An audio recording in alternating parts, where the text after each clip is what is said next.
দিনের পথে ডাকা, নামাজের জন্য ডাকা, দিনের জন্য আহ্বান করা, নামাজের জন্য আহ্বান করা, এর নাম হলো আজান। এর অর্থ কি? আজান। আল্লাহ পাক রব্বুল আলামিন কোরআনুল কারীমের মধ্যে আজান এই শব্দটা 5 জায়গায় নিয়েছেন। কয় জায়গায়? 5 জায়গায়। আজান এই যে পবিত্র একটা ধ্বনি, পবিত্র একটা শব্দ, এই আজান কাকে বলে? উলামায়ে কেরামগণ বলেন আজান বলা হয় হলো নির্দিষ্ট সময়ে নির্দিষ্ট শব্দ দিয়ে নামাজের জন্য মুসলমানদেরকে ডাকা, ইমানদারদেরকে ডাকা, নামাজের দিকে আহ্বান করা, ভালোর দিকে আহ্বান করা, কামিয়াবির দিকে আহ্বান করা, এর নাম হলো কি? আজান। নির্দিষ্ট সময়ে নির্দিষ্ট শব্দবলির মাধ্যমে ডাকা। মুহতারাম উপস্থিতি, এই যে আমরা আজান যে দেই, এই আজানের মধ্যে মোট 50টা শব্দ আছে। কয়টা? 50টা শব্দ আছে। মুসলমান ভাইরারে আমার, 50টা শব্দ কেন? এই 50টা শব্দের কম অথবা 50টা শব্দের বেশি হলো না, এর কারণ কি? 50টাই হলো কেন? এর কারণটা কি? মুসলমান ভাইরারে আমার, বন্ধুগণ ভালো করে বুঝবেন।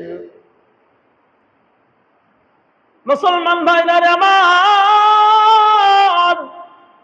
ভালো করে বুঝবেন, আজানের মধ্যে 50টা শব্দ। এই 50টা শব্দের কমও হলো না, 50টা শব্দের বেশিও হলো না, এর কারণটা কি? উলামায়ে কেরাম ডাকতে বলে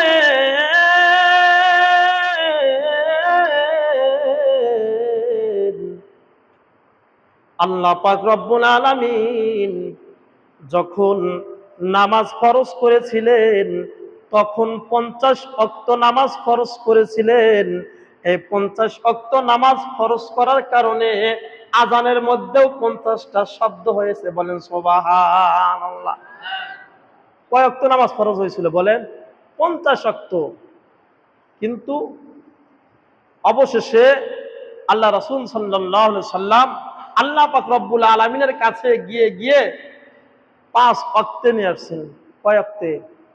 5 ওয়াক্তে।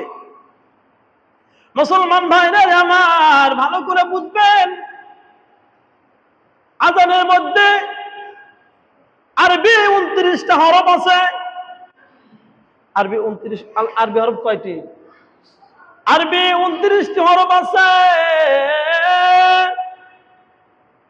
এই 29টা হরফ উচ্চারণ করতে 17টা মাখরাজ আছে। কয়টা? 17টা মাখরাজ আছে। আজানের মধ্যে এই 17টা মাখরাজ ব্যবহার করা হয় কেন জানোনি? উলামায়ে কেরামগণ বলেন এই আজানের মধ্যে 17টা মাখরাজ, 17টা মাখরাজ কেন ব্যবহার করা হয় তোমরা জানোনি? এই জন্যই ব্যবহার করা হয়। দিন রাতে আমরা 5 ওয়াক্ত নামাজ পড়ি। বলেন 5 ওয়াক্তের মধ্যে কয় রাকাত নামাজ? বলেন 5 ওয়াক্তের মধ্যে কয় রাকাত নামাজ? 17 রাকাত। বলেন সুবহানাল্লাহ। কয় রাকাত? মুসলমান ভাইরা আমার, দিন রাত মিলে 17 রাকাত নামাজ। এই জন্য আজানের মধ্যে 29টা শব্দ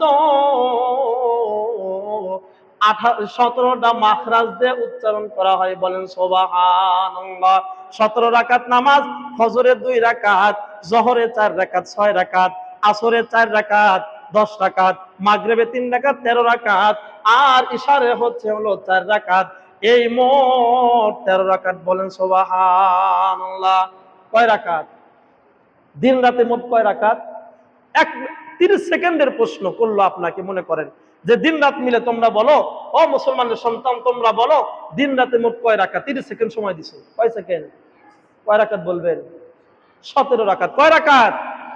17 রাকাত। আমরা যে 5 ওয়াক্ত নামাজ পড়ি, কয় রাকাত নামাজ? 17 রাকাত।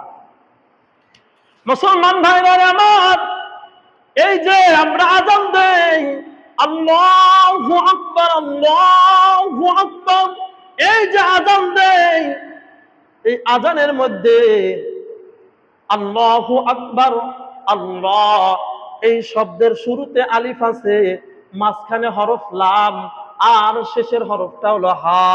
কি? এ মুসলমান, ভালো করে বুঝবেন, আল্লাহু আকবার এই যে শুরুতে আলিফ আসছে, আযানের মধ্যে এরকম করে আলিফ আসছে 47 জায়গায়। কয় জায়গায় বলেন না? 47 জায়গায়। মুসলমান, লাম আসছে 45 জায়গায়। কয় জায়গায়? আর হা এই হরফটা আসছে হলো 20 জায়গায়। কয় জায়গায়? মুসলমান ভাইরা আমার, এই যে 47 আর 45 মিলে হলো 92, আর 20 হা মিলে মানে হা আছে 20 জায়গায়, এই 20টা হা নিয়ে হলো 112। কত হইল বলেন? 112। বলেন না কত হইল? 112। মুসলমান, পুরা আযানের মধ্যে আলিফ লাম হা 112 বার উচ্চারণ করা হয়। কয়বার? 112 বার। 112 বার কেন নিয়ে আসা হলো মুসলমান ভালো করে বুঝবেন। 112 বার নিয়ে আসছে এই জন্য আল্লাহ পাক রব্বুল আলামিন কোরআনুল কারীমের মধ্যে সূরা নাযিল করেছেন। কয়টা বলেন?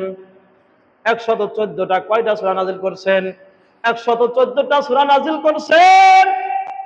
এই 114টা সূরা নাযিল করেছেন, এর মধ্যে 112 নাম্বার সূরা হলো সূরাতুল ইখলাস। বলেন সুবহানাল্লাহ। 112 নাম্বার কি সূরা? সূরা ইখলাস। ওদিকে আমরা আলিফ লাম হা মিলা পাইলাম কত? 100 কত? 12। এইদিকে 112 নম্বর সূরা সূরাতুল ইখলাস, আর আযানের মধ্যে আলিফ লাম হা মিলে পেলাম 112। আযানের মধ্যে 112 নিয়ে আসছেন এই জন্যই, কারণ আল্লাহ পাক রব্বুল আলামিন 112 নাম্বার সূরার মধ্যে বলতেছেন, সূরাতুল ইখলাসের মধ্যে বলতেছেন, কুল হুয়াল্লাহু আহাদ আল্লাহুস সামাদ লাম ইয়ালিদ ওয়া লাম ইউলাদ ওয়া লাম ইয়াকুল লাহু কুফুয়ান আহাদ। বলেন আল্লাহু আকবার। বুঝতে পারছেন নি? তাহলে 50টা শব্দ আছে, 29টা হরফ আছে, 17টা মাখরাজ আছে, আলিফ আছে 47টা, লাম আছে 45টা, আর হা আছে 20টা। বলেন সুবহানাল্লাহ।